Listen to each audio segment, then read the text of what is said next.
Selamat pagi dan salam sejahtera untuk kita semua. Yang terhormat Dewan Juri, para dosen, pembimbing, serta rekan-rekan peserta debat yang saya banggakan. Pada kesempatan kali ini, izinkan saya Ahmad Naldi Saputra bertugas sebagai moderator dalam debat dengan mosi yang akan kita bahas bersama, yaitu pemerintah Indonesia sebaiknya melegalkan penggunaan ganja medis sebagai terapi kesehatan. Mosi ini menjadi topik yang hangat dan relevan dalam dunia kesehatan modern karena menyentuh aspek hukum, etika, sosial, serta kemanusiaan.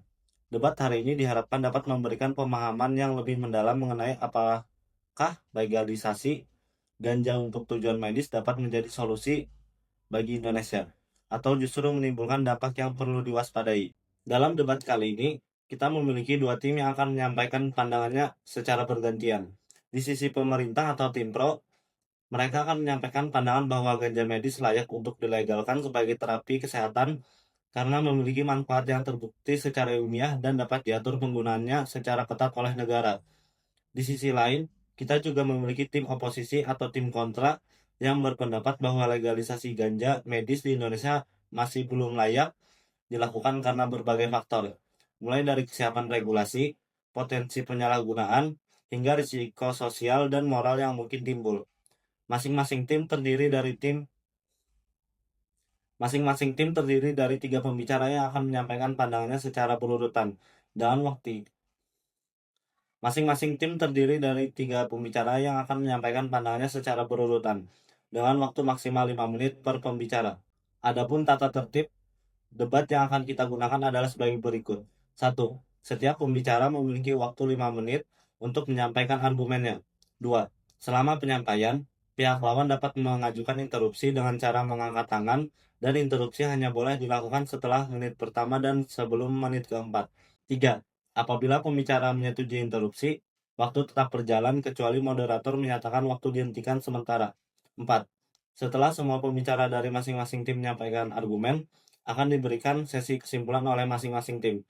Saya harap seluruh peserta dapat menyampaikan pandangannya dengan sopan, berbasis data, dan tetap menghormati pandangan lawan debatnya. Baik, tanpa berlama-lama, mari kita mulai sesi debat hari ini. Pertama-tama, saya persilahkan pembicara pertama dari tim pro untuk menyampaikan argumen pembuka yang mendukung mosi pemerintah Indonesia sebaiknya melegalkan penggunaan ganja medis sebagai terapi kesehatan. Waktu Anda 5 menit, dimulai dari sekarang. Assalamualaikum warahmatullahi wabarakatuh. Yang terhormat Dewan Juri, moderator dan seluruh peserta debat yang saya hormati. Saya Muhammad Raihan sebagai pembicara dari tim pro dengan penuh keyakinan menyatakan dukungan terhadap mosi pemerintah Indonesia sebaiknya melegalkan penggunaan ganja medis sebagai terapi kesehatan. Yang kami perjuangkan bukanlah legalisasi untuk kepentingan rekreasional, melainkan legalitas terbatas, terkontrol, dan diawasi secara ketat untuk tujuan medis. Kami percaya bahwa negara wajib memberikan akses terhadap pengobatan yang terbukti, bermanfaat dan aman bagi rakyat Indonesia, termasuk ganja medis jika secara ilmiah dapat membantu pasien. Menurut pasal 28 ayat 1 UUD 1945 menegaskan bahwa setiap orang berhak memperoleh pelayanan kesehatan. Maka menutup akses terhadap pengobatan yang terbukti bermanfaat justru melanggar hak asasi manusia. Negara berkewajiban menyediakan segala untuk terapi yang dapat mengurangi penderitaan warganya. Filosofi yang kami pegang sederhana, hak atas kesehatan adalah hak setiap manusia, dan kebijakan harus menyesuaikan dengan perkembangan ilmu pengetahuan, bukan ketakutan atau stigma masa lalu. Dasar ilmiah dan bukti medis, tanaman cannabis sativa mengandung lebih dari 100 senyawa aktif termasuk THC dan CBD. Menurut WHO 2020, CBD terbukti berpotensi sebagai anti kejang, anti radang, mengurangi nyeri kronis, dan penenang sistem saraf. Sementara THC adalah dosis rendah, membantu meningkatkan nafsu makan, dan mengurangi mual pada pasien kanker. Dalam uji klinis di The New England Journal of Medicine, tahun 2017 terhadap 120 anak penderita epilepsi berat, terapi CBD murni 20 mg per kilogram per hari mampu menurunkan frekuensi kejang hingga 39%. Hasil ini menjadi dasar FDA menyetujui Epidiolex, obat cair berbasis ganja murni, bukti bahwa ganja benar-benar memiliki manfaat medis nyata jika digunakan secara tepat. Penelitian National Cancer Institute atau NCI juga menunjukkan ganja membantu pasien kanker dalam mengatasi mual, nyeri, dan gangguan tidur selama kemoterapi. Dengan demikian, menolak ganja medis sama dengan menolak kemajuan ilmu pengetahuan. Lebih dari 60 negara telah melegalkan ganja medis termasuk Kanada, Australia, Jerman, dan Thailand. Thailand misalnya mencatat lebih dari 1 juta pasien mendapatkan manfaat terapi ganja medis pada tahun pertama tanpa meningkatkan signifikan dalam penyalahgunaan narkotika. Sementara itu di Indonesia, riset ganja masih terhenti karena status hukumnya sebagai narkotika golongan 1. Padahal penelitian BRIN menemukan bahwa ganja Aceh memiliki kadar CBD tinggi yang aman dan potensial sebagai obat. Namun, penelitian ini tidak bisa dilanjutkan karena keterbatasan regulasi, apakah kita rela tinggal sementara negara lain sudah memanfaatkan potensi medis dan ekonominya. Kita semua mengenal kisah Ibu Dwi Pertiwi yang memperjuangkan hak anaknya penderita cerebral palsy untuk mendapatkan terapi ganja medis. Anaknya yaitu Pika menderita kejang setiap hari dan tidak merespon obat modern, namun ganja medis yang terbukti efektif di luar negeri tidak bisa ia dapatkan di Indonesia. Ini bukan hanya soal hukum, tapi soal kemanusiaan dan hak seorang ibu untuk menyelamatkan anaknya. Kita juga harus paham ganja medis bukan berarti dihisap atau dikonsumsi sembarangan. Yang dimaksud adalah ekstrak murni berbentuk kapsul atau cairan dengan dosis terukur dan resep dokter. Jika morfin dan kodein zat yang lebih berbahaya bisa diatur penggunanya, maka ganja seharusnya juga bisa. Sebagian pihak khawatir bahwa legalisasi akan memicu penyalahgunaan. Namun faktanya, pelarangan total tidak menghentikan penyalahgunaan. BNN 2023 mencatat lebih dari 3,6 juta pengguna narkotika di Indonesia dan 60% diantaranya menggunakan ganja ilegal. Artinya, kebijakan pelarangan justru memindahkan kendali dari negara ke pasar ilegal. Dengan legalisasi medis yang terbatas dan diawasi, negara dapat menentukan siapa yang boleh menanam, siapa yang boleh memproduksi, siapa yang boleh meresepkan, dan bagaimana distribusinya dilakukan dengan aman. Legal bukan berarti bebas, legal berarti diatur dan bertanggung jawab. Menolak ganja medis tanpa dasar ilmu justru bertentangan dengan prinsip dasar kedokteran non-maleficiency atau jangan menyakiti. Baik, kesimpulannya dari seluruh bukti ilmiah data sosial dan nilai kemanusiaan yang telah dipaparkan, kami menyimpulkan bahwa 1. Ganja terbukti memiliki manfaat medis nyata. 2. Negara-negara lain telah membuktikan bahwa legalisasi dapat berjalan aman. 3. Indonesia memiliki potensi besar dalam riset dan ekonomi ganja medis. 4. Menolak ganja medis berarti menolak kemajuan sains dan hak atas kesehatan. Oleh karena itu, kami tim Pro dengan tegas mendukung mosi pemerintahan Indonesia sebaiknya melegalkan penggunaan ganja medis sebagai terapi kesehatan. Legalitas ganja medis bukan tanda kelemahan hukum, tetapi tanda kemajuan moral dan keberanian intelektual. Negara yang hebat bukan yang hanya melarang, tetapi yang mengatur dan memanfaatkan ilmu pengetahuan demi kemaslahatan rakyat. Terima kasih. Wassalamualaikum warahmatullahi wabarakatuh. Terima kasih kepada pembicara pertama dari tim Pro atas penyampaian argumennya yang sangat informatif dan menarik. Selanjutnya, saya persilahkan pembicara pertama dari tim kontra untuk menyampaikan tanggapan serta pandangan awal yang menolak mosi tersebut. Waktu Anda 5 menit, dimulai dari sekarang. Assalamualaikum warahmatullahi wabarakatuh. Selamat siang dan salam sejahtera untuk kita semua. Yang terhormat Dewan Juri, moderator, rekan tim Pro, serta seluruh peserta debat yang saya hormati. Saya berdiri di sini sebagai pembicara pertama dari tim kontra untuk menolak mosi yang berbunyi pemerintah Indonesia sebaiknya melegalkan penggunaan ganja medis sebagai terapi kesehatan. Kami menolak bukan karena menutup mata terhadap penderitaan pasien atau mengabaikan perkembangan ilmu pengetahuan, tetapi karena kami percaya bahwa legalisasi ganja medis di Indonesia ini sangat beresiko besar secara sosial, hukum, dan kesehatan, jauh melebihi manfaat yang dijanjikan. Sebuah kebijakan yang tampak baik di permukaan tidak selalu membawa hasil yang baik bila dilaksanakan tanpa kesiapan. Pertama, dari prinsip dasar negaranya, di mana Indonesia sendiri itu berdiri di atas semangat yang melindungi seluruh rakyat Indonesia. Artinya, negara wajib menjaga rakyatnya dari ancaman penyakit maupun ancaman sosial akibat kebijakan yang salah arah. Pasal 28H UUD 1945 menjamin hak atas kesehatan, tetapi pasal 28J menegaskan bahwa setiap hak harus dijalani dengan tanggung jawab dan dibatasi oleh moral serta keamanan nasional. Maka, ketika suatu kebijakan berpotensi membawa dampak sosial berbahaya, negara harus berhati-hati. Selanjutnya dari aspek ilmiah, benar bahwa ganja mengandung senyawa cannabidiol atau CBD yang berpotensi membantu pasien epilepsi, namun potensi bukan berarti kepastian. WHO tahun 2020 menyebutkan bahwa penelitian tentang keamanan jangka panjang CBD itu masih terbatas dan dosis yang tidak tepat itu dapat menimbulkan gangguan hati maupun saraf. NIDA 2023 juga menegaskan bahwa sebagian besar klaim manfaat ganja medis masih bersifat eksperimental dan belum terbukti untuk penyakit seperti kanker, depresi, atau nyeri kronis. Bahkan meta-analisis dalam Journal of the American Medical Association atau JAMA tahun 2021 menunjukkan tidak ada perbedaan signifikan antara ganja medis dan placebo dalam mengurangi nyeri atau mual pasien yang mengalami penyakit kanker. Jadi jika bukti ilmiah belum kuat dan sistem medis kita belum siap, legalisasi akan lebih berisiko daripada bermanfaat. Selanjutnya dari aspek hukum. Undang-Undang nomor 35 tahun 2009 menegaskan bahwa ganja termasuk dalam narkotika golongan 1, sejajar dengan heroin dan kokain. Zat yang berpotensi menimbulkan ketergantungan tinggi dan belum diakui memiliki manfaat medis. Untuk mengubah status hukumnya diperlukan riset nasional yang sahih dan pengakuan resmi dari BPOM serta Kementerian Kesehatan. Namun hingga kini Indonesia belum memiliki penelitian yang memenuhi syarat tersebut. BNN pun memperingatkan bahwa legalisasi ganja medis bisa membuka celah penyalahgunaan. Dari 3,6 juta pengguna narkotika di Indonesia, pada tahun 2023 sekitar 70% terlibat penyalahgunaan ganja. Jika ganja dilegalkan tanpa sistem pengawasan yang matang, kebocoran distribusi sangat mungkin terjadi. Selanjutnya dari aspek sosial dan budaya. Indonesia berlandaskan nilai moral dan religius, di mana mayoritas masyarakat masih memandang ganja sebagai zat yang berbahaya bahkan haram. Legalisasi mendadak bisa menimbulkan salah paham bahwa ganja itu aman digunakan secara bebas. Selain itu, tingkat literasi kesehatan masyarakat masih rendah, sehingga survei literasi kesehatan nasional tahun 2022 pun masih menunjukkan hanya separuh masyarakat memahami penggunaan obat dengan benar. Dalam kondisi seperti itu, masyarakat bisa saja menggunakan ganja tanpa dosis dan pengawasan dokter yang berujung pada gangguan mental atau ketergantungan. Selanjutnya dari etika medis. Dalam dunia medis, berlaku prinsip primum non nocere, atau pertama, jangan mencelakakan. Sebelum terapi diterapkan secara luas, manfaatnya harus jauh lebih baik daripada risikonya. Saat ini, ganja medis belum memenuhi standar keamanan dan efektivitas, belum ada dosis baku, tenaga medis terlatih, pedoman nasional maupun laboratorium penguji di Indonesia. Jika legalisasi dipaksakan tanpa kesiapan sistem, justru akan melanggar etika medis itu sendiri. Selanjutnya dari aspek psikologis dan ekonomi. Banyak pasien yang putus asa mencari kesembuhan dapat terjebak oleh promosi ganja medis tanpa bukti ilmiah yang kuat. Ini tuh berbahaya karena bisa menimbulkan ketergantungan baru yang justru memperparah kondisi mereka. Dari sisi ekonomi, pengalaman negara menunjukkan dampak negatif. Setelah Kanada melegalkan ganja pada tahun 2018, angka gangguan psikotik meningkat hingga 40% dalam 2 tahun. Di Thailand, legalisasi pada tahun 2022 justru merugikan petani kecil karena izin dan biaya produksi tinggi membuat hanya sedikit yang bertahan. Artinya, potensi ekonomi ganja seringkali hanya dinikmati oleh investor besar, bukan rakyat kecil. Selanjutnya, untuk solusi dan alternatif. Indonesia itu tidak kekurangan bahan obat alami. Kita memiliki banyak rempah-rempah seperti temulawak, jahe merah, sambiloto, kunyit, dan ratusan tanaman obat lain yang secara hukum dan budaya sudah diterima masyarakat serta terbukti memiliki efek farmakologis.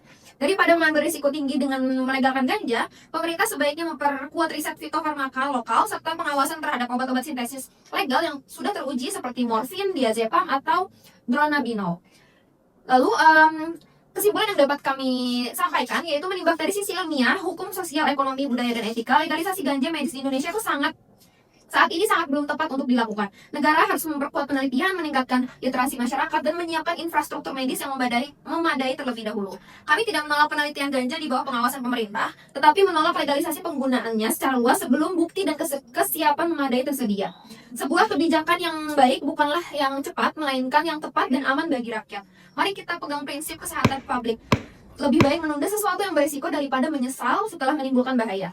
Dengan demikian, tim kontra dengan tegas menolak mosi pemerintah Indonesia sebaiknya melegalkan penggunaan ganja medis sebagai terapi kesehatan. Terima kasih atas perhatiannya. Wassalamualaikum warahmatullahi wabarakatuh. Terima kasih kepada pembicara pertama dari tim kontra atas penyampaiannya. Selanjutnya, saya persilahkan pembicara kedua dari tim pro untuk menyampaikan argumennya. Waktu Anda 5 menit, dimulai dari sekarang. Assalamualaikum warahmatullahi wabarakatuh. Salam sejahtera untuk kita semua. Yang saya hormati moderator, dewan juri, serta seluruh hadirin yang berbahagia. Perkenalkan, nama saya Davanung Tonganaza sebagai pembicara kedua dari tim pro. Melanjutkan argumentasi rekan saya sebelumnya dengan memperkuat pandangan kami melalui 3 dimensi utama, yaitu dimensi ilmiah dan kesehatan publik, dimensi ekonomi dan pembangunan nasional, serta dimensi hukum dan etika kemanusiaan. Tanaman cannabis sativa atau ganja mengandung lebih dari 100 senyawa kanabinoid, di antaranya CBD dan THC. Menurut WHO tahun 2018, CBD tidak menimbulkan ketergantungan, tidak bersifat psikoaktif, dan memiliki profil keamanan yang tinggi. Penelitian Davinsky tahun 2017 membuktikan bahwa pemberian CBD murni kepada pasien epilepsi sindrom Dravet menurunkan frekuensi kejang hingga 39%, sehingga FDA Amerika Serikat menyetujui obat berbasis ganja medis atau Epidiolex pada tahun 2018. Obat tersebut digunakan di lebih dari 30 negara. Selain itu, laporan National Academy of Science tahun 2017 yang menganalisis lebih dari 10.000 studi menyimpulkan bahwa ganja medis efektif untuk mengatasi nyeri kronis, mual akibat kemoterapi, dan spasma otot. Dari sisi keamanan, WHO 2020 menegaskan tidak ada kasus kematian akibat overdosis ganja murni. Sementara CDC tahun 2021 mencatat lebih dari 90.000 kematian per tahun akibat overdosis opioid. Dengan demikian, dari perspektif medis, ganja justru lebih aman dibandingkan banyak obat nyeri berat yang saat ini legal di Indonesia. Indonesia sendiri menghadapi meningkatnya penyakit kronis seperti kanker dan gangguan saraf, di mana lebih dari 30% pasien kanker mengalami nyeri kronis yang sulit diatasi. Ganja medis dapat berperan sebagai terapi pendamping yang terbukti mampu meningkatkan kenyamanan pasien hingga 60%, sebagaimana hasil praktik di Mayo Clinic dan Vincent Hospital. Dari aspek ekonomi, potensi ganja medis sangat besar. Menurut Statista tahun 2024, nilai pasar global ganja medis mencapai 40 miliar dolar dan diproyeksikan naik menjadi 70 miliar dolar pada tahun 2030. Jika Indonesia dapat berpartisipasi 1% saja, potensi pendapatan mencapai lebih dari 10 triliun per tahun melalui ekspor ekstrak CBD, industri farmasi lokal, pajak, dan lapangan kerja baru. Contoh konkret datang dari Thailand yang melegalkan ganja medis pada tahun 2022. Hanya dalam 2 tahun, negara itu membuka lebih dari 1.300 klinik ganja medis, melatih 3.000 tenaga medis, dan menghasilkan lebih dari 1,2 miliar bar. Untuk perekonomian nasional, Indonesia dengan sumber daya alam subur di Aceh, Sumatera Barat, dan Kalimantan, serta dukungan lembaga riset dan universitas besar, memiliki potensi lebih besar untuk mengembangkan industri ganja medis yang aman dan bernilai tinggi. Secara hukum, memang benar bahwa Undang-Undang Nomor 35 Tahun 2009 menempatkan ganja sebagai narkotika golongan 1, tetapi hukum bersifat dinamis dan dapat disesuaikan dan dalam perkembangan ilmu pengetahuan, sebagaimana morfin dan petidin, yang dulu dilarang total, kini diizinkan untuk penggunaan medis karena manfaatnya terbukti. Selain itu, pada Desember 2020, Komisi Narkotika PBB telah menghapus ganja dari daftar zat paling berbahaya, Konvensi 1961. Artinya, secara internasional, ganja diakui memiliki manfaat medis. Sebagai anggota PBB, Indonesia seharusnya menyelesaikan regulasinya agar membuka ruang bagi riset dan terapi medis yang terkontrol, tanpa mengubah status pengawasan terhadap ganja. Dari sisi sosial, kekhawatiran akan penyalahgunaan dapat diatasi melalui sistem regulasi ketat seperti yang diterapkan di Kanada dan Jerman, di mana ganja medis hanya diberikan dengan resep dokter dan pengawasan pemerintah. Hasilnya, angka penyalahgunaan justru menurun karena penggunaannya menjadi resmi dan terpantau. Secara etika, prinsip kedokteran menekankan beneficence dan justice, yaitu melakukan yang terbaik bagi pasien dan memberikan akses pengobatan yang adil. Menolak ganja medis yang terbukti aman dan efektif berarti mengabaikan hak pasien untuk hidup bermartabat. Kasus Ibu Dwi Pertiwi dan anaknya, Pika, menjadi bukti nyata bahwa kebijakan publik harus berpihak pada kemanusiaan, bukan stigma. Berdasarkan seluruh uraian ilmiah, ekonomi, hukum, dan etika, kami menegaskan bahwa yang pertama, ganja medis terbukti aman dan bermanfaat secara ilmiah. Yang kedua, legalitasnya justru memperkuat pengawasan, bukan membuka penyalahgunaan. Yang ketiga, Indonesia memiliki potensi besar untuk mengembangkan secara ekonomi dan ilmiah. Legal bukan berarti bebas, legal berarti teratur, terukur, dan diawasi. Legal berarti ilmiah, manusiawi, dan berkeadilan. Oleh karena itu, kami dengan tegas menyatakan pemerintah Indonesia sebaiknya melegalkan penggunaan ganja medis sebagai terapi kesehatan yang sah, aman, dan bermartabat. Terima kasih. Wassalamualaikum warahmatullahi wabarakatuh. Terima kasih kepada pembicara kedua dari tim pro atas argumennya. Selanjutnya, saya persilahkan pembicara kedua dari tim kontra untuk menyampaikan tanggapan dan memperkuat posisi tim kontra. Waktu Anda 5 menit, dimulai dari sekarang. Assalamualaikum warahmatullahi wabarakatuh. Yang saya hormati moderator, Dewan Juri, dan seluruh peserta debat yang berbahagia. Saya Nabila Soka Zahra sebagai pembicara kedua dari tim kontra untuk memperkuat dan memperjelas posisi kami bahwa Indonesia belum siap dan tidak seharusnya melegalkan penggunaan ganja medis pada kondisi sekarang ini. Rekan saya sebelumnya sudah menjelaskan dengan sangat jelas mengenai dasar hukum, etika kesehatan, serta potensi penyalahgunaan ganja. Tugas saya kali ini adalah memperdalam sisi ilmiah, sosial, dan hukum agar kita semua bisa memahami mengapa legalisasi ganja medis di Indonesia bukan hanya berisiko, tapi juga berpotensi menimbulkan efek domino yang sulit dikendalikan. Mari kita mulai dengan meninjau ulang dasar ilmiah dari klaim manfaat ganja medis. Saya tidak akan menyangkal bahwa gas yang mengandung zat aktif bernama tetrahydrocannabinol (THC) dan cannabidiol yang memang sedang diteliti di banyak negara. Namun yang sering dilupakan adalah bahwa dua zat ini memiliki efek yang sangat berbeda dan sulit dipisahkan dalam tanaman ganja alami. CBD memiliki efek menenangkan dan anti kejang, sedangkan THC bersifat psikoaktif, artinya mempengaruhi kesadaran pelaku dan bahkan memicu halusinasi jika dikonsumsi berlebihan. Dalam banyak penelitian medis yang digunakan sebenarnya bukan ganja alami, melainkan ekstrak murni CBD sintesis dengan dosis yang sangat ketat, diproduksi di laboratorium farmasi yang steril dan diawasi ketat oleh otoritas obat. Jadi, ketika orang mengatakan ganja medis, mereka sering tidak membedakan antara ganja sebagai tanaman mentah dengan sediaan obat berbasis cannabidiol yang sedang dimurnikan dan diatur ketat oleh negara-negara maju. Perbedaan inilah yang sangat penting karena jika Indonesia melegalkan ganja tanpa kemampuan untuk memisahkan dan mengontrolkan tentang THC dan CBD secara akurat, maka yang terjadi adalah penyalahgunaan yang melegal dengan dalil pengobatan. Kita harus melihat kenyataan bahwa setiap penelitian dan laboratorium di Indonesia masih terbatas. Menurut data dari Lembaga Ilmu Pengetahuan Indonesia LIPI dan BRIN tahun 2023, hanya sekitar 12 laboratorium di Indonesia yang memiliki fasilitas kimia farmasi tingkat tinggi untuk penelitian zat narkotika secara aman. Jumlah ini sangat kecil untuk ukuran negara sebesar Indonesia dengan 38 provinsi. Tanpa infrastruktur yang memadai, bagaimana kita bisa memastikan bahwa ganja medis yang beredar nanti benar-benar memiliki komposisi yang aman dan sesuai standar farmasi?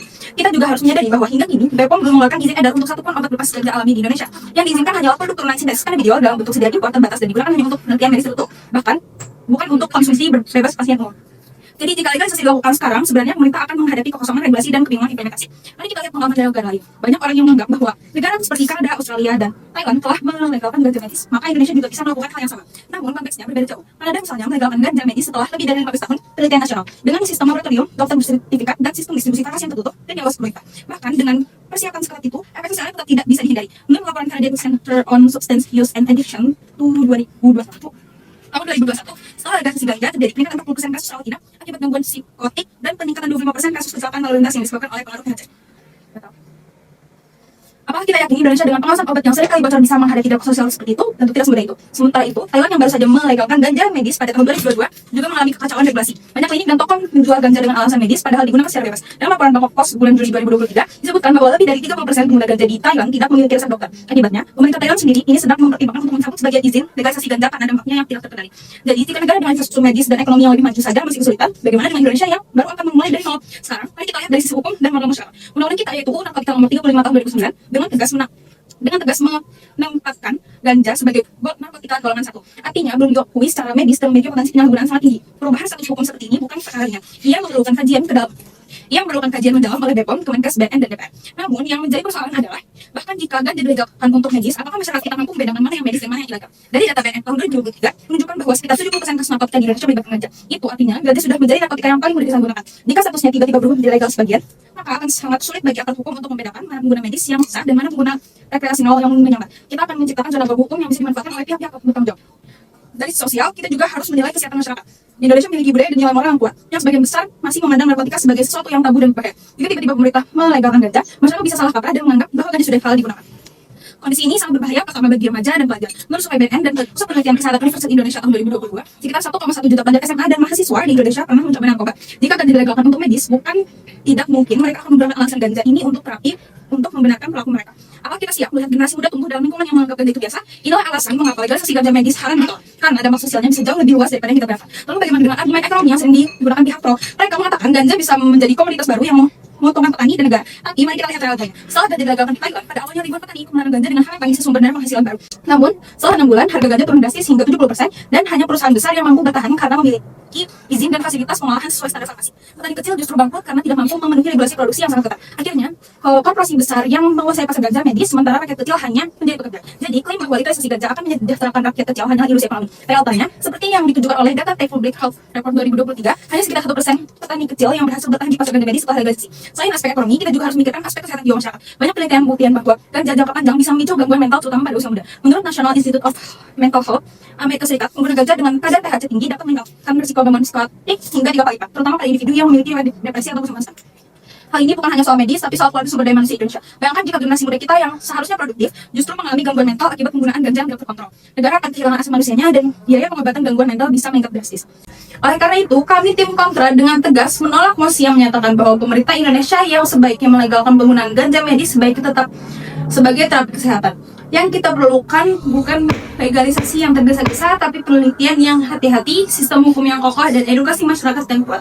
Karena dalam kebijakan publik, kecepatan bukanlah ukuran keberhasilan. Ukuran keberhasilan sejati adalah ketika rakyat hidup sehat, aman, dan terlindungi dari segala bentuk ancaman, baik penyakit maupun penyalahgunaan. Terima kasih. Wassalamualaikum warahmatullahi wabarakatuh. Terima kasih kepada pembicara kedua dari tim kontra atas penyampaiannya. Selanjutnya, saya persilakan pembicara ketiga dari tim pro untuk menyampaikan kesimpulan dan pernyataan penutup dari tim pro. Waktu Anda 5 menit, dimulai dari sekarang. Assalamualaikum warahmatullahi wabarakatuh. Selamat pagi dan salam sejahtera bagi kita semua. Yang saya hormati moderator, dewan juri, dan seluruh audiens yang terhormat. Perkenankan saya sebagai pembicara ketiga dari tim pro untuk menegaskan, memperdalam, dan menutup argumentasi kami dalam mosi yang sangat krusial ini.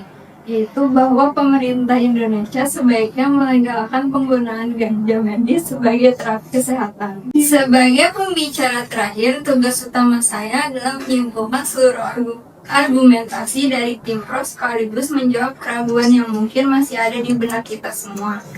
Dua pembicara sebelumnya telah menunjukkan dasar kuat bahwa ganja medis memiliki manfaat ilmiah dan terapeutik yang nyata, serta bahwa legalisasi dengan regulasi ketat dapat membuka peluang ekonomi dan meningkatkan kualitas kesehatan masyarakat. Kesimpulan pembicara terakhir, tim pro legalisasi ganja medis. Yang satu, meluruskan persepsi salah tentang ganja. Ganja medis berbeda dari ganja rekreasional. Komponen CBD memiliki manfaat terapeutik tanpa menyebabkan mabuk dan ketergantungan. Dunia medis kini mampu mengekstrak zat penyembuhan secara aman dan terukur. Kedua, menjawab argumen ganja berbahaya dan bikin ketagihan. Data UNODC 2022 menunjukkan tingkat ketergantungan ganja hanya 9% lebih rendah dari alkohol dan nikotin. Dalam dosis medis yang diawasi dokter, ganja tidak menimbulkan efek psikoaktif maupun adiktif. Prinsip medis yaitu manfaat lebih besar dari resiko. Lalu yang ketiga, menjawab argumen masyarakat belum siap. Survei LSI 2022 menunjukkan 62% masyarakat mendukung legalisasi ganja medis jika diatur ketat. BRIN dan universitas sudah siap melakukan riset. Jadi yang dibutuhkan adalah regulasi dan edukasi, bukan penundaan. Yang keempat, menjawab argumen akan disalahgunakan. Negara seperti Jerman, Kanada, dan Thailand membuktikan bahwa legalisasi dengan pengawasan menurunkan penyalahgunaan. Sistem pelacakan digital dan izin medis justru memperkuat kontrol pemerintah. Yang kelima yaitu mekanisme kebijakan yang aman. Revisi terbatas UU Narkotika untuk memberi ruang medis dan riset. Yang kedua, izin khusus bagi dokter dan apotek berlisensi. Yang ketiga, pusat produksi dan riset terpadu di bawah lembaga resmi BRIN, UI, dan ITB. Lalu yang terakhir itu ada edukasi tenaga kesehatan dan masyarakat. Yang keenam, manfaat ekonomi dan kedaulatan farmasi. Ganja medis bisa mengurangi impor bahan baku obat, menciptakan lapangan kerja lokal, dan meningkatkan ekspor seperti yang terjadi di Kolombia. Indonesia berpotensi menjadi produsen utama CBD di Asia Tenggara. Yang ketujuh, dimensi etika dan kemanusiaan. Tujuan utama kebijakan kesehatan adalah membantu manusia hidup lebih baik, menolak ganja medis padahal terbukti bermanfaat, justru tidak etis. Legalisasi medis adalah wujud kemanusiaan, keadilan, dan moralitas ilmiah. Yang kedelapan adalah rekomendasi akhir tim pro.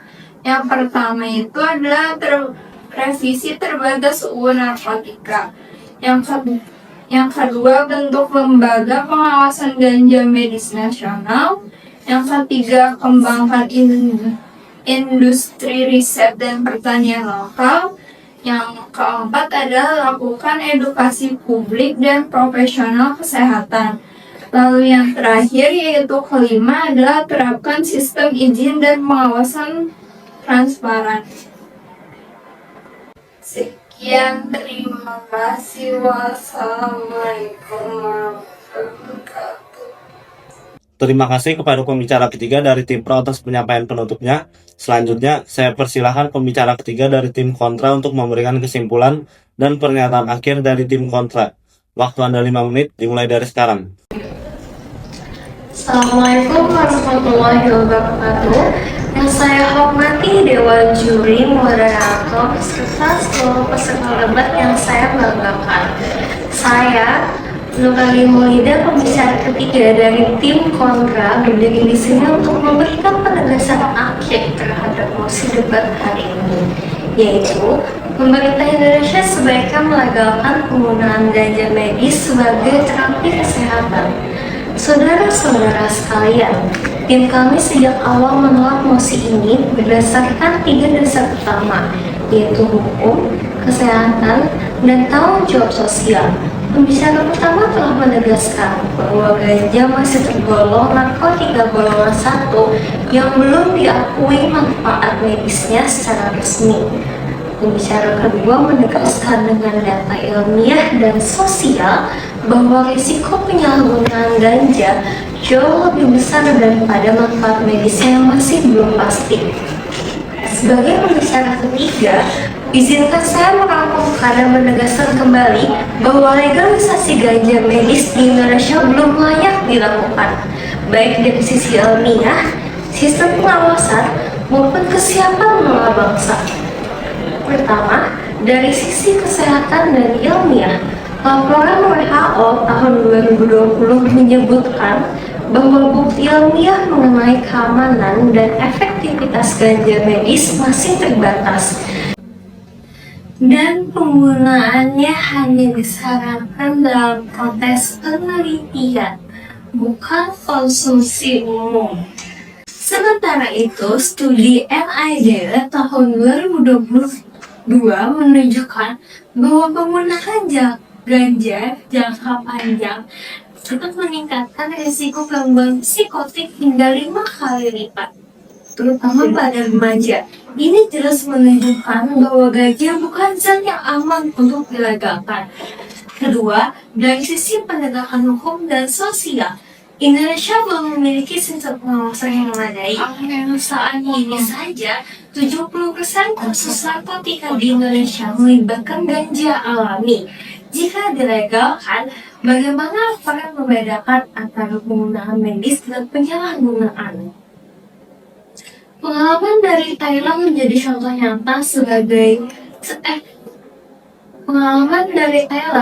contoh nyata Setelah legalisasi, ganja justru disalahgunakan secara luas, yang pemerintahnya kini mempertimbangkan untuk memperketat kembali aturan tersebut. Ketiga, dari sisi ekonomi dan moral bangsa, klaim bahwa legalisasi ganja akan membuka peluang ekonomi bagi petani hanyalah ilusi. Di negara seperti Thailand, hanya 1% petani kecil bertahan karena tingginya biaya izin dan pengawasan. Selain itu, dari sisi moral dan budaya bangsa Indonesia memiliki nilai yang kuat dalam menolak narkotika. Jika ganja dilegalkan, akan muncul persepsi keliru bahwa ganja adalah hal yang wajar. Padahal, dampaknya sangat berbahaya bagi generasi muda. Sebagai bangsa yang berdaulat, kita tidak perlu meniru tren dunia secara buta. Banyak negara maju seperti Jepang dan Korea Selatan tetap menolak legalisasi ganja, tetapi tetap maju di bidang farmasi herbal. Indonesia pun memiliki ratusan tanaman obat asli seperti temulawak, sambiloto, dan pegangan yang jauh lebih aman dan sudah terbukti manfaatnya. Kami dari tim kontra tidak menolak penelitian ganja medis, tetapi kami menolak legalisasi terbuka tanpa kesiapan sistem, hukum, dan kontrol sosial. Kebijakan publik yang baik bukan yang terburu-buru, melainkan yang bijak dan melindungi rakyat dari resiko yang lebih besar. Hadirin yang saya hormati, kesehatan memang penting, tapi keamanan dan moral bangsa jauh lebih penting. Mari kita memilih jalan yang aman, ilmiah, dan bertanggung jawab, yaitu menolak legalisasi ganja medis di Indonesia untuk saat ini. Terima kasih atas perhatiannya. Wassalamualaikum warahmatullahi wabarakatuh. Terima kasih kepada pembicara ketiga dari tim kontra atas penyampaian penutupnya. Dengan demikian, seluruh sesi penyampaian argumen dari kedua tim telah selesai.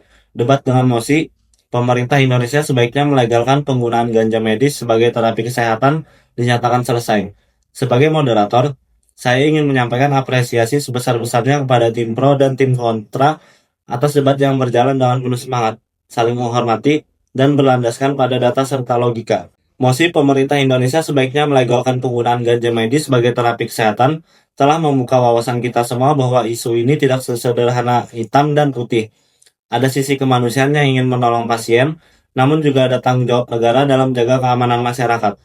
Semoga debat hari ini tidak hanya menjadi ajang adu argumen, tetapi juga menjadi sarana belajar, berpikir kritis, dan memahami kompleksitas kebijakan kesehatan publik di Indonesia. Dengan ini, debat resmi saya tutup. Terima kasih atas perhatian seluruh peserta, Dewan Juri, serta hadirin yang telah mengikuti jalannya kegiatan dengan tertib dan antusias. Wassalamualaikum warahmatullahi wabarakatuh. Salam sejahtera bagi kita semua.